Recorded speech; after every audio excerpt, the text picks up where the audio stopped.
Damai negeriku, sejahtera bangsaku. Hidup mati suatu negara sangat ditentukan oleh sumber daya manusia yang ada di dalam negara itu sendiri. Negara yang kuat dibangun oleh orang-orang yang kuat secara fisik, pintar, makmur, dan bersatu dalam satu visi kebangsaan. Itu syarat menjadikan negara ini kuat. Setelah manusia dapat memenuhi kebutuhan akan pangan, pakaian, sandang, dan perumahan, untuk maju manusia harus mengembangkan dirinya. Pendidikan adalah sarana untuk menjawab semua tantangan kemajuan itu. Namun yang terjadi sampai saat ini, Indonesia masih menjadi negara dunia ketiga untuk masalah pendidikan.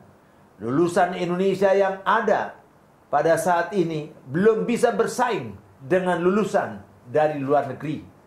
Kalau mengikuti Millennium Development Goals (MDGs), program pengentasan kemiskinan dan kebodohan yang dicanangkan PBB untuk dilaksanakan seluruh anggotanya dalam rentang 2000-2015, maka tahun 2015 menjadi harga mati bagi Indonesia.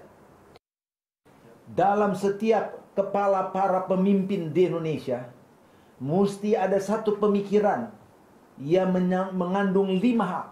Yang pertama, jangan ada bangsa ini yang mati kelaparan karena tidak bisa makan atau karena tidak mampu beli makanan. Yang kedua, jangan ada di antara bangsa ini yang tidak bisa berobat sehingga harus meninggal karena tidak ada obat atau tidak mampu berobat. Yang ketiga, jangan ada di antara bangsa ini orang yang bodoh dan mudah diperbudak oleh karena tidak bisa mengikuti pendidikan, karena tidak mampu untuk sekolah atau memang tidak ada sekolah di daerah itu. Yang keempat, jangan ada orang dari bangsa ini yang harus tinggal di emper-emper karena tidak mampu memiliki rumah karena memang tidak ada uang untuk mencicilnya. Yang kelima adalah jawaban dari itu semua, yaitu jangan ada orang yang tidak bekerja. Kalau mereka bisa bekerja, mereka bisa makan, mereka bisa sekolah, berobat, cicil rumah, dan sebagainya. Ekonomi dunia sekarang sedang mengalami krisis, dimulai dengan krisis di Amerika. Indonesia juga mengalami dampaknya. Kita belajar bahwa ekonomi makro yang lebih memperhatikan hal-hal yang berhubungan dengan pasar modal, dengan suku bunga, mengalami dampak yang paling besar. Seharusnya kita melihat ekonomi real yang berasal dari investasi, dari kekuatan pertanian, dari kekuatan maritim kita yang harus terus dikembangkan, membuat Indonesia stabil dalam hal ini. Masalah keuangan kita juga mengalami masalah yang serius. Banyak daripada kemampuan keuangan kita merupakan pinjaman dari luar negeri. Pinjaman luar negeri yang baik seharusnya juga diimbangi dengan cadangan devisa yang tinggi.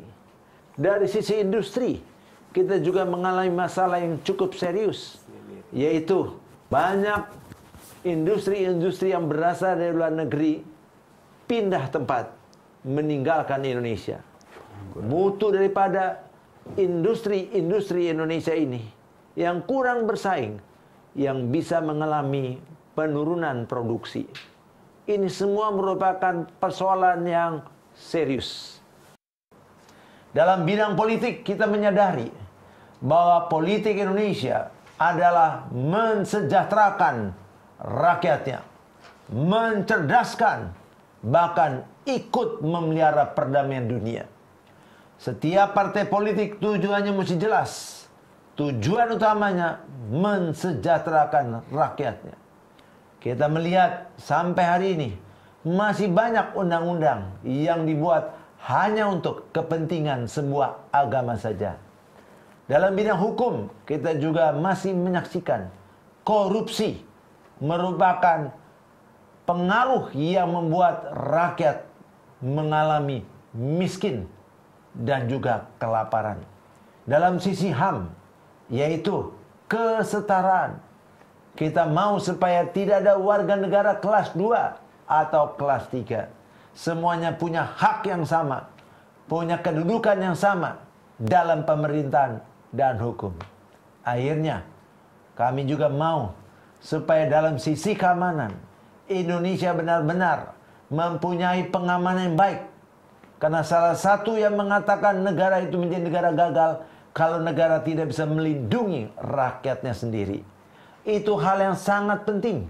Sehingga tidak perlu ada sipil yang bersenjata. Tetapi semuanya sadar menjaga keamanannya. Bersama Partai Damai Sejahtera, mari kita membangun dan menjadikan bangsa Indonesia menjadi lebih baik. Menjadi bangsa yang tidak hanya maju, tapi juga aman dan nyaman. Bebas beribadah, rukun dan damai, dan sejahtera. Serta mempunyai hak dan kewajiban yang sama, tanpa diskriminasi di bawah Negara Kesatuan Republik Indonesia. NKRI yang berdasarkan Pancasila dan Undang-Undang Dasar 1945 dengan semangat Bhinneka Tunggal Ika, berbeda-beda tetapi tetap satu.